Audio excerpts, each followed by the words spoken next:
Quero saudar muito especialmente o ministro Alexandre de Moraes, ex-presidente do Tribunal Superior Eleitoral e presidente da turma que eu faço parte no Supremo. Nesse momento ele é acusado de um crime gravíssimo, qual seja, cumprir o seu dever. Eu lecionei direito administrativo por algumas décadas e confesso que me sinto assim muito impactado. Desde ontem à noite até aqui, não consegui encontrar em que capítulo, dispositivo, preceito, e isto viola qualquer tipo de determinação da nossa ordem jurídica. E por isso mesmo, obviamente, isto perecerá tal qual as espumas das ondas que se chocam contra a praia. Boa tarde, senhoras e senhores. Hoje é 14 de agosto de 2024, são 17 horas e 30 minutos.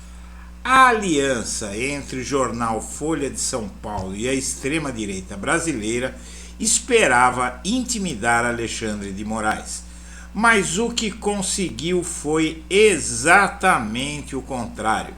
Ao invés de recuar, aconteceu o que não previam. O Supremo dobrou a aposta e agora demonstra decisão de ir para cima do bolsonarismo com ímpeto redobrado, sabedor de que quanto mais tempo demorar para agir, mais armações a extrema-direita colocará em prática.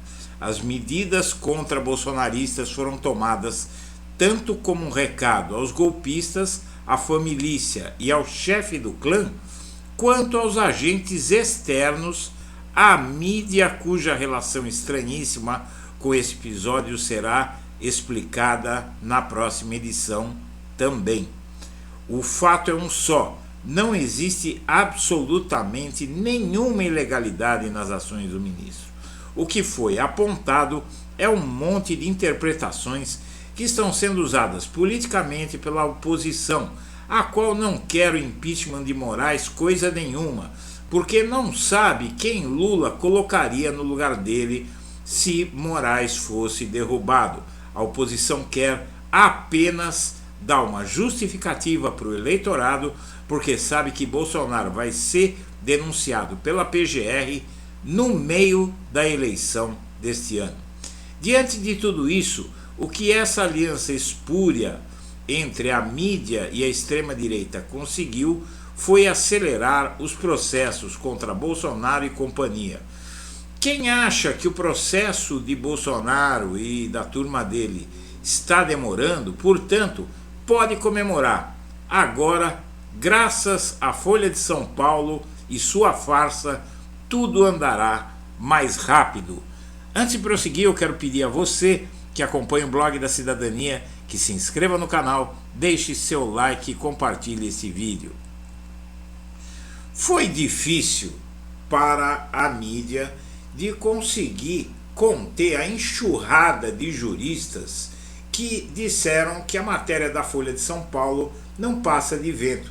Por exemplo, o ultracomunista Miguel Reale Júnior, que escreveu a ação do impeachment que derrubou a Dilma Rousseff.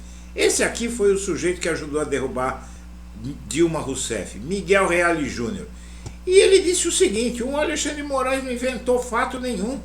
Ele só pediu para fazerem relatórios para ele daquilo que estava acontecendo, para checar fatos que estavam acontecendo, porque ele era o presidente do TSE e tinha prerrogativa de pedir isso, e também o que um outro jurista chamou de poder de polícia, que diz que foi usado corretamente por Moraes. O fato, aqui está outro jurista, o Fernando Neisser, que é professor de Direito Eleitoral só da FGV. E ele diz o seguinte: reportagem desta terça-feira da Folha de São Paulo aponta suposta irregularidade na conduta do ministro Alexandre de Moraes. A matéria confunde as coisas e com isso leva a uma conclusão equivocada. Não há uso informal da estrutura de um tribunal, pois não há formalidade prevista para o exercício do poder de polícia de que dispõe o juiz ou ministro na função eleitoral. E naquele momento, Alexandre de Moraes lutava, minha amiga, meu amigo, contra uma tentativa da extrema-direita, do bolsonarismo e inclusive do Exército de desmoralizar o processo eleitoral, usando para isso fake news, gente nas redes espalhando mentiras. O que é que eles esperavam? Que o Bolsonaro fosse pedir, que o Alexandre de Moraes fosse pedir licença para o Bolsonaro para tomar medidas? É um absurdo, não é? Por isso, o Barroso defendeu o Moraes, diz que houve. Barroso é o presidente do Poder Judiciário brasileiro. Luiz Roberto Barroso defende o Alexandre de Moraes e diz que houve interpretações erradas das mensagens. O presidente Supremo fez um desagravo ao Moraes hoje. Isso logo depois de a Folha de São Paulo dizer que o STF estava calado. Aí tudo desabou na cabeça deles. O Flávio Dino, como você viu, defendeu o Alexandre de Moraes e disse que o ministro cumpriu seu dever. E a Carmen Lúcia beijou a mão do ministro Alexandre de Moraes, exaltando o seu trabalho. O Flávio Dino foi o primeiro a defender Alexandre de Moraes e depois Carmen Lúcia, atual presidente do TSE, não falou sobre o caso, mas demonstrou apoio a Moraes, beijando a mão dele, apenas isso. Mas não ficou por aí, obviamente. A revista Veja publicou a matéria que antecipou que ministros do STF fariam uma defesa enfática de Moraes.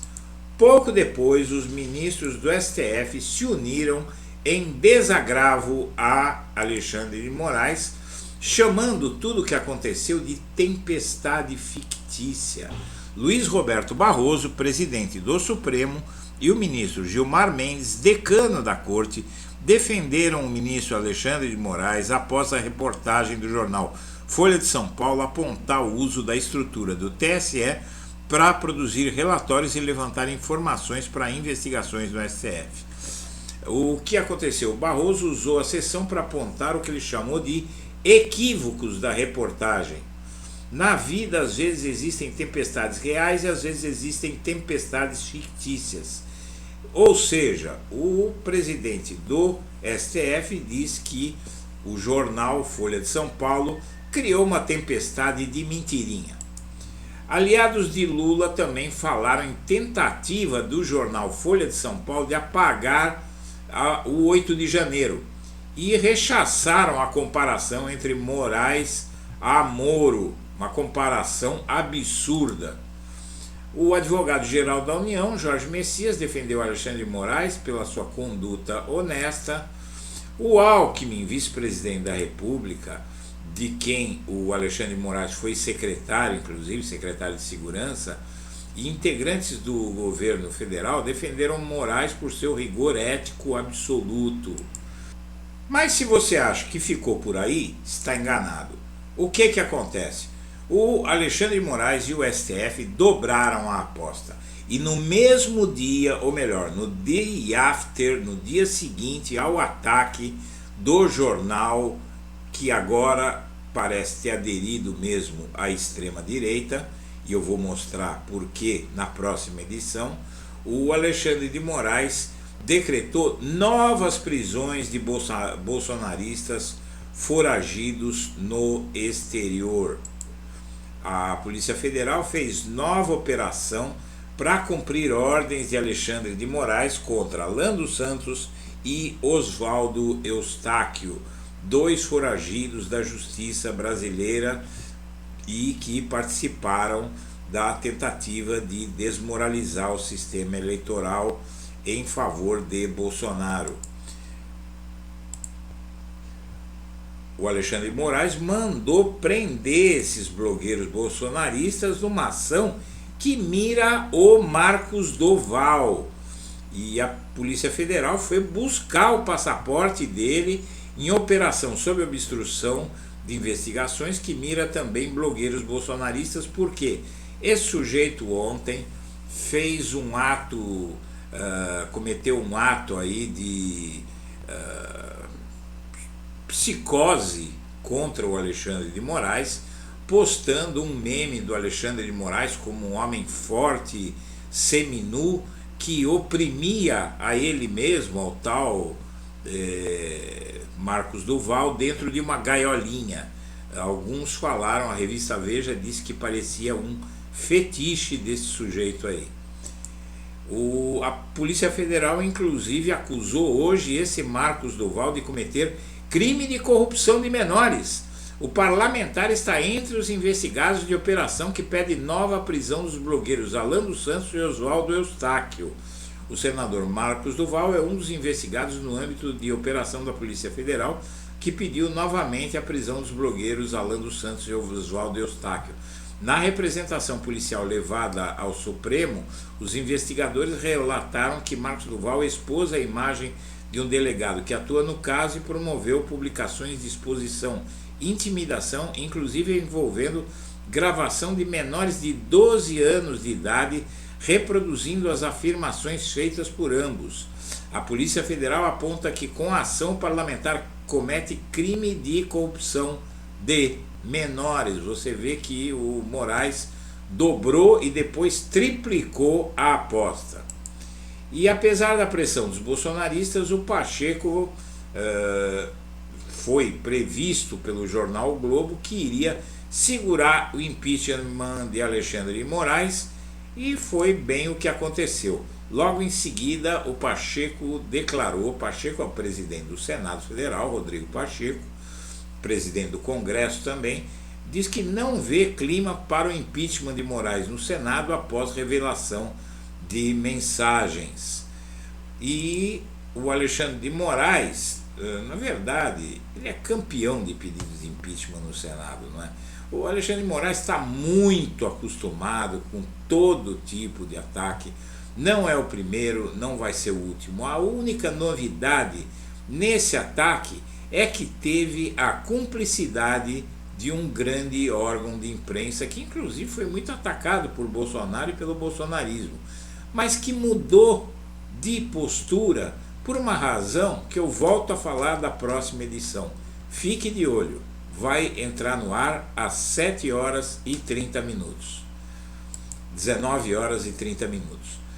De hoje, não é de hoje, quarta-feira, dia 14 de agosto.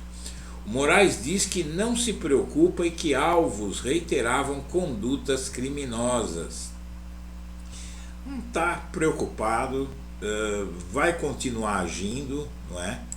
E o Flávio Dino, como você viu, ele usou até uma frase meio poética, dizendo que toda essa onda vai perecer como as outras ondas que quebram na praia, ou seja, vai virar nada. E o Gilmar Mendes levanta até alguma suspeita, ele fala em desinformação como arma política sobre as acusações contra Moraes. Quem promoveu a desinformação? Se o Gilmar fala em desinformação, ele está falando do veículo, do órgão de imprensa que divulgou essa patranha. Ou seja, ele está falando da Folha de São Paulo. E isso me remete de novo à próxima edição do Blog da Cidadania, às 19 horas e 30 minutos de hoje, quarta-feira, 14 de agosto de 2024. E para terminar, o senador Girão, não é? Ele quis retaliar o Alexandre de Moraes, e sabe como foi que ele retaliou? Ele fez um requerimento. Esse é aquele que fez uma carta em inglês e leu em péssimo inglês para o Elon Musk. E esse sujeito, ele convidou o Alexandre de Moraes para uma audiência pública no Senado para falar mal dele mesmo, do Alexandre de Moraes. O Alexandre de Moraes vai se quiser. É possível até que ele vá para dizer umas poucas e boas para essa gente, mas ele não é obrigado a ir, e isso é tudo que eles podem fazer. Mas como eu já disse, o que eles estão fazendo é tudo conversa, pessoal. Sabe por quê? Porque, na verdade, se eles conseguissem derrubar o Alexandre de Moraes, o Lula teria que indicar outro ministro para o lugar do Alexandre de Moraes. Será que o Lula ia iria indicar um ministro para o lugar de Moraes mais amiguinho da oposição ou menos amiguinho da oposição de extrema direita? Senhoras e senhores, eu agradeço a atenção e deixo meu abraço para todo mundo.